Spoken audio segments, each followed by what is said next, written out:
here we are on the grind, and you know, this is the bottom of the mountain. Kind of reminds me of your standard hunt. I mean, right out of the gate, you don't really know what to expect. I mean, on a run, some days I feel good, some days I don't. And on a hunt, same thing. You're going into it, kind of feeling out what the situation's like. Utah mule deer during the rut, you know, going into it, knew it was going to be daunting. At the bottom of the mountain there, we're already looking at challenges. Big winter kill from the winter prior. So finding a mature buck, you know, you have to get some work in to get it done, but we don't do things because they're easy. We do it because we love the challenge.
First morning of the hunt, it was cool.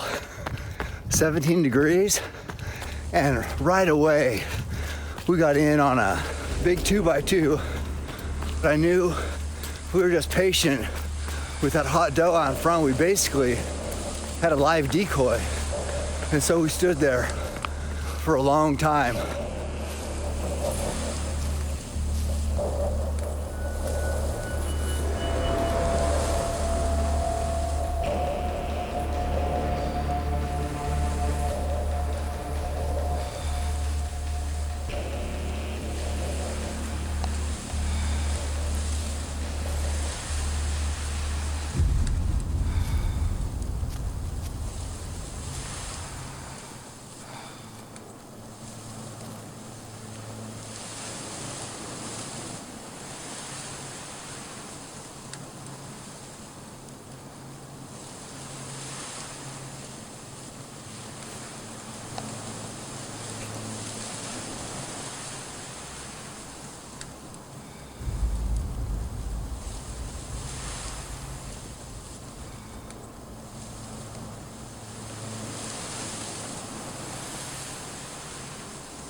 It was a clean miss, just low. Bottom line is, bow hunting's hard. I'll stand by my guns. Bow hunting is not something anyone's ever gonna master because of the difficulty. Clean miss, wasn't happy about it, but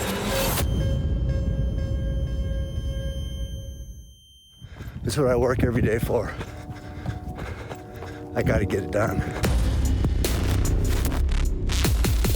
We're really close.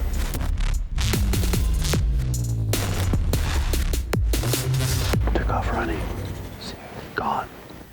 Even before we came up over the ridge, the buck we were gonna try to kill, this big old buck, stood up and spooked, so it's gonna be a tough one.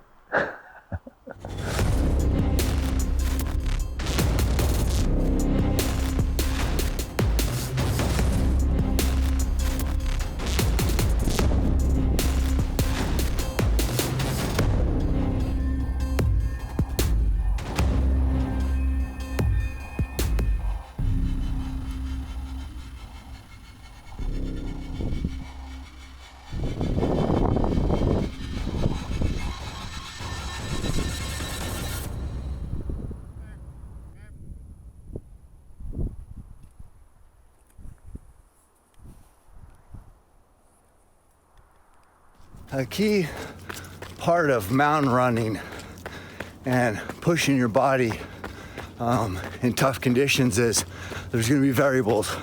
You're gonna get blisters, you're gonna have a calorie deficit, you're probably gonna get dehydrated. You gotta solve those problems. You gotta solve those problems and keep moving. Well, on this hunt, we had some variables to overcome. Super dry, very noisy. And in the challenging and the variable aspect of the hunt or a mountain run, there's times when you think, I can't do this, or it feels impossible. Okay, we got a big old buck bedded right on this bench right here, right at the edge of the bench where it goes to cut over. We're gonna stay in the shadows here with these quakies cut over. Wind's coming this way, so we're gonna stay on this side of them and just catwalk into them. I see him bedded right now. I can see his antler sticking up. It's a perfect situation. Oh, there he is. He's right here. He's standing up. He's about 200. If I can sneak down behind this surface berry right here, I could close into bow range easy. 193.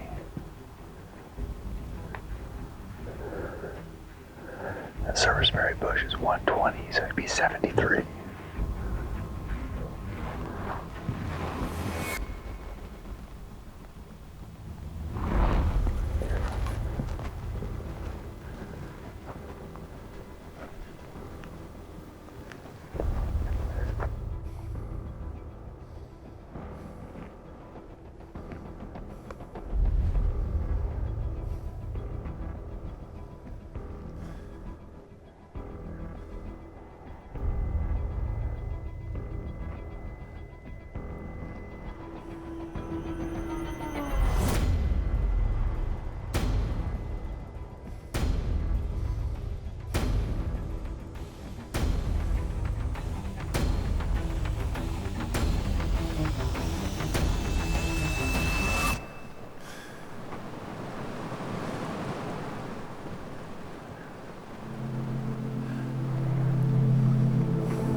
Have my boots off, thorns all over my feet, inch by inch, so quiet. You know, it's what they do, they stay alive. There's predators there waiting for them to slip up. Just the challenge of that, man, it'll test you. I really don't know what the answer is. I mean, it is just bone dry, and they're so in tune with their surroundings that it's a chess match, and we're definitely losing right now.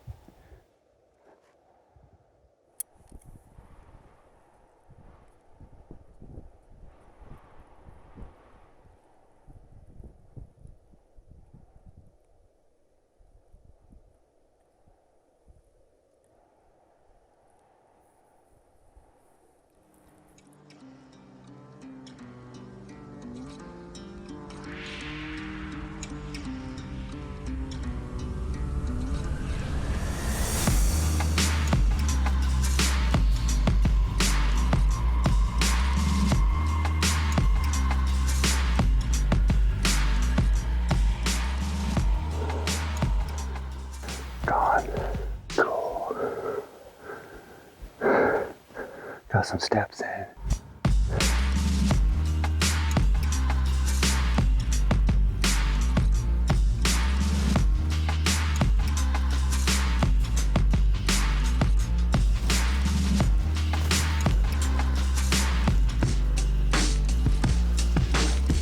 Wind's going this way.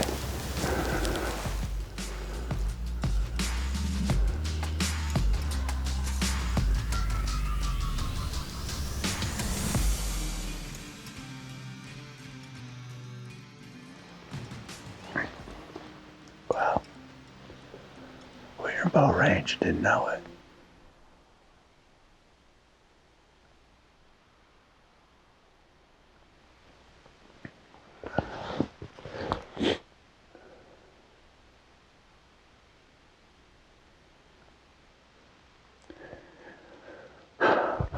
This right here is the steepest part of this mountain run, and it's fitting because at this portion of the hunt, it's not looking great. I don't get overly worried until I get to the second half of the hunt, and then I'm counting how many opportunities I've had, how many times I've been in bow range, how many more potential chances I might have given the days left. And I'll be honest, before the season, it's been nearly 10 years since I ate a tag. So you think, well, it's bound to happen sooner or later.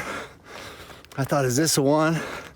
But I never really cashed out. I never really said, it's not gonna happen. I always just thought, this is gonna be a great story when it works out. We're just working this country here, trying to glass. But in order to see all the country and all the folds of the land, you gotta get down and look into each crevice. And the only way to do that is to work this ridge, actually get to the spine that comes up from the bottom and glass that.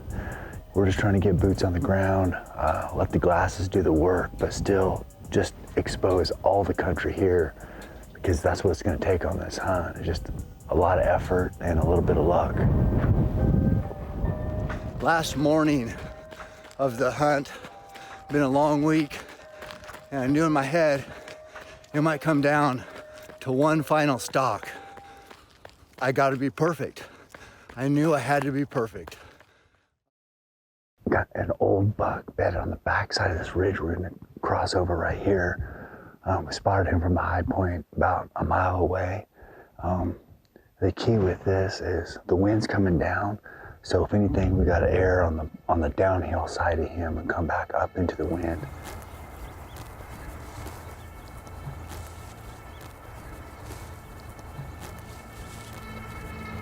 I peeked over that ridge, had the wind perfect. I see my target buck clearly running the show. He's on does. He's pushing bucks around.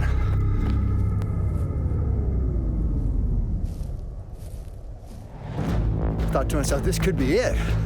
This roller coaster, been at the bottom, missed a deer, had all these reasons. 75% winter kill, dry, had all the reasons in the world to be okay with not punching that tag. I could see the summit.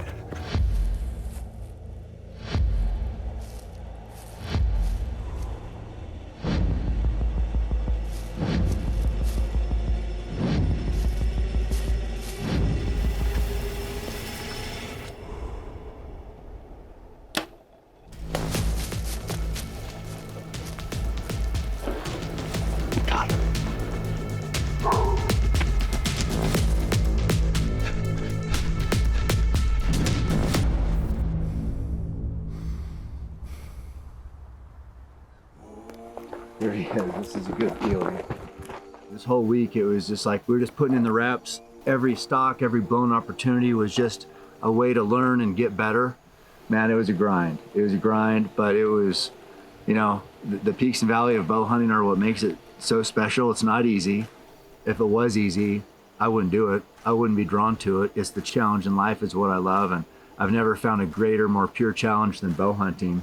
It's with a lot of honor and respect that I come in here with the bow in hand and try to kill a beautiful buck like this. I don't want to sound cliche or whatever, but it's really hard to put into words how much this means to me. Without bow hunting, I would be nothing. I'm just an average guy that has been obsessed with bow hunting and obsessed with earning opportunity to chase my bow hunting dreams. And you know, what I've done, anybody can do. I mean, we're all afforded those same opportunities. It's just how much are you willing to give to live those dreams? So, let's be nice, keep hammering.